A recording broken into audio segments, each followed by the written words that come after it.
You see, this isn't just a week of attacks on Muslim people or people of colour broadly. It's been 14 years of it, especially the last 8 since he's been influencing the Conservative Party. And if everyone has equal rights and terrorism law is applied to everyone regardless of religion or skin colour, why is the word terrorism not being applied to the attacks of the far right? What would the media be saying, for example, if marauding gangs of Muslim people were being bussed all across the country to communities that are not their own, en masse, to target white people, churches and vicars? Do you think that would be called terrorism? What if those terrified vicars were offering them in for a cup of tea to talk it over, like a prominent Muslim leader did this week? Tommy Robinson, you can come to the mosque, have a good cup of tea. We make better tea than you would have ever tasted, and then discuss the issues. Why do you have to resort to violence? Why do you have to resort to hatred? Someone states to me that many of the far right are scared of mosques, or the people who are inside of mosques. This is a message to the far right. Do not be scared of our mosques.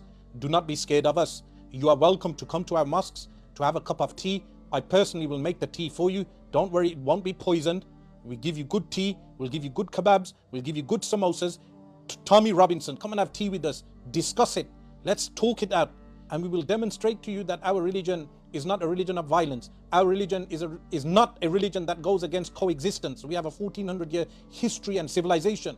So you are welcome to our mosques, but in a peaceful manner. You do not need to throw bricks. You do not need to resort to violence.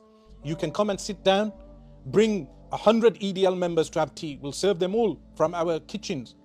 And remember, our kitchens serve real working class English people. Many of our mosques have fridges where working class people can have free food. There are many mosques that have this initiative across the UK.